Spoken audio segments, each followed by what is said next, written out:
Well, hello everyone, welcome back to the Drive Guide, and today we actually have a Joe with us, a real Joe, as a Joe Random. How lucky am I, eh? Extremely lucky. You know what, my son, it is a pleasure to have you here in the Ford F-350 Super Duty Limited. And there was a very good reason I wanted to bring you along to this review, because you and I might be amongst the very small majority of people that don't really care for trucks. Like, we get them, but we don't really like them. Yeah, we're on the same page. Yeah, and my reasoning always behind not really caring about trucks is I don't have a life that necessitates one. Yeah. Like, I don't go off into the backcountry a lot. I'm not a hunter. I don't have any sort of job that requires me carrying a huge load, so I've never really seen the point of trucks. But in my time having this, I'm starting to get it. Like, just a bit, I'm starting to get it. Okay. So I wanted to bring you along, see what you thought, All right. and see if we can come to the same conclusion. So first of all, what is your initial impression from this truck? Okay, first impressions, this vehicle is massive. Yes, it is. This has to be the largest vehicle I've probably ever been in. Yeah, long, height-wise, but the interior is like extremely spacious and very, very comfortable, actually. This has to be like, especially for the back seats. I mean, guys like us, we have the seats pushed pretty much all the way back. Yeah. There's still tons of legroom back there. And yeah, and you can just feel how powerful it is, like, when you're driving it too. Well, with any of these trucks, they've got so much interior volume that this is why they're now being bought as just family vehicles, because you can store so much stuff inside, and it makes sense.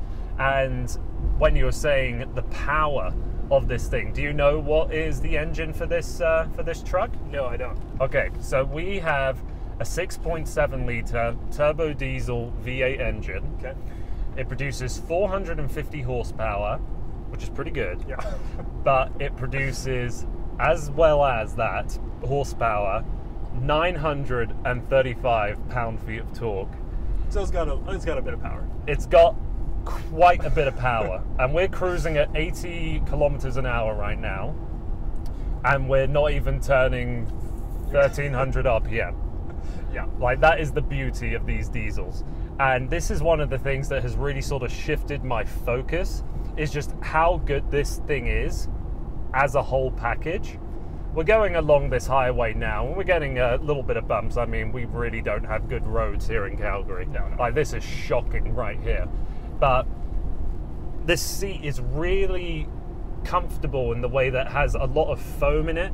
Like, you can feel sort of how much padding is in the seat. And I've got a perfect driving position. I've got space to put my arms wherever I want to put them. And I've got all of the technology in the world. So some of the things I want to run off to you that this truck has that I haven't seen in any other truck. Well, I'll show you the big thing first. So you see this center console here? Yep. Do me a favor, lift it up, will you? All right. That is a combination safe. That's pretty good. In case you wanted a place to put your handgun, Yep. this is where you put it. And it's the same size as the normal console that you would have, but it's just got this metal casing around it. That is awesome. Unbelievable, I mean, I guess you never know what you're going to be carrying. Well, exactly. That's why it's It's here. a good secure spot to keep things. Yeah, and then you see this little sort of, I guess you could call it a plaque for the F-350. Yep. We have the vehicle's VIN number, and then this number here represents which one it is. So this is the 306th F-150 Limited. Okay. F-350. Of this particular year. Of this particular year, Yeah. yeah. What kind of questions do you have for me? Is there anything that you're curious about with this truck? Okay, so just given the sheer size of this monster, like, how's fuel efficiency? Is that okay? I have had this car for, let me go to my trip computer. I've had this car for around 400 kilometers, doing a lot of city driving, and I've been able to average 14.1 liters for every 100 kilometers. For vehicles this size, manufacturers don't actually have to legally report the fuel rating. Like, it's just not mandatory in the way that it is any other vehicle. Yeah.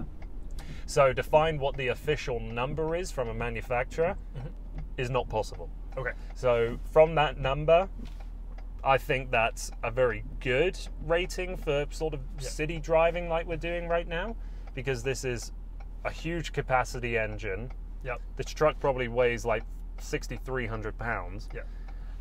And we've got four-wheel drive as well. Okay. Second question. Yes. So towing capacity. Yes. With this exact configuration, we are able to pull 18,000 pounds. That's the towing capacity. All right. And then the payload capacity is 4,700 pounds. Okay, so the back step-in feature Yes. from the hatch, is that specific to the limited version, or is that offered in other versions? You can get that in quite a few other F-350s and F-150s.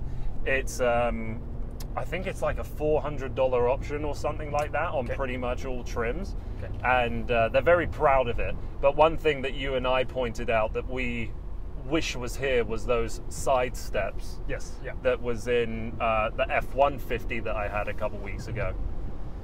Yeah, especially something of this size, it would be quite handy to have that. Well, for you and I, like you're taller than me. You're what, 6'6"? I'm 6'4". Don't you feel like you have to hike to get into this? It still feels like a large step up. And look at us just looking down at everybody else that passes by. How brilliant is that, huh?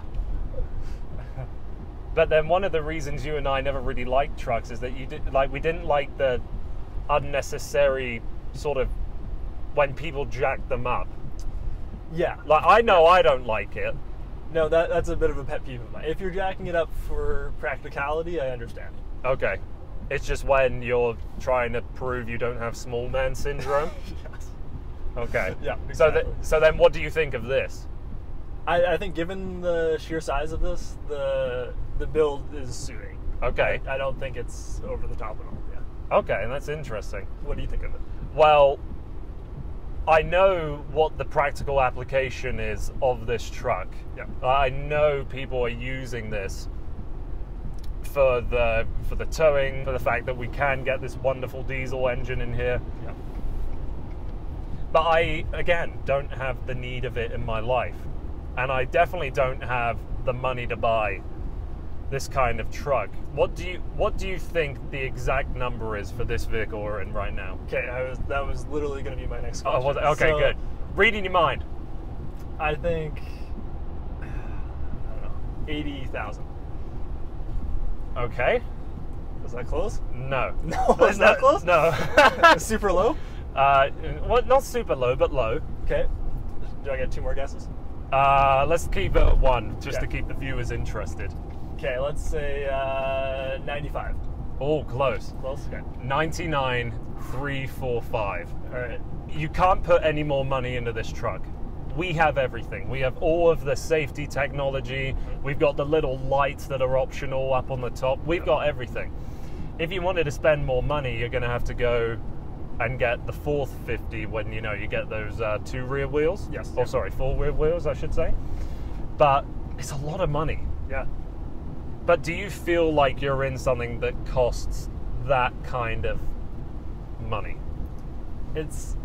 I feel like I'm in a very well-built vehicle. And the interior and everything about it comes across as like very high class. Right. It doesn't give a feel, I would say, of $100,000 because it has that kind of like working class, like it's like a rough, tough kind of vehicle, right? Well, that's the foundations of it. Yeah. Like the bare minimum of the F series is a cheap work truck that you really would use to throw stuff in. Yeah. You can play around with all the sort of plastics we have down here. You wouldn't really find that if you were buying a Mercedes S-Class, let's say. Yes. But then again, a Mercedes S-Class can't tow exactly sheer capacity this thing can. The way I have on the outlook of these expensive trucks is that they're sort of becoming the everyday vehicle for anyone. Yeah. In the way that, like you just mentioned, you can't tow anything with an S-Class. If you were the kind of person that had that kind of money, maybe you do have other toys, like you have an ATV or you have a jet ski or a boat. you're looking at this kind of a vehicle, not because you feel like it's going to satisfy your luxury lifestyle, but it's going to satisfy sort of your active lifestyle. Exactly, yeah. Yeah, it's very versatile. And I didn't even ask you, what did you think of the exterior design of this truck? I liked it. I thought it was pretty sleek. Yeah? Yeah, I did enjoy it. Because I think the front end of this truck, with those LEDs activated, Yep. makes it the best looking truck on sale today. Yeah. That is my very humble, but not so humble, opinion. So if we take out our drinks, Yes. you have this sliding cup holder, so you could, in a way, have 4 cup holders. Okay. If the desire came. That is a feature that should be implemented in more vehicles. I understand that this can do it because of its wider armrest. Yeah. But that's a smart concept. If you were to sum up this truck in, whoop, speed bumps, in one sentence, what would you say? Can I just say beautiful beast? Can I use that? That works for me. I think beautiful beast is a pretty good way to sum this thing up. That does sound pretty apt. I Yeah. do like that. Yeah. Well, thank you for coming along and joining me, Joe. Thank you for having me, Max. It's been an absolute privilege. And if you want to see my full review to this F-350, be sure to click that I button just above, and I look forward to seeing you again.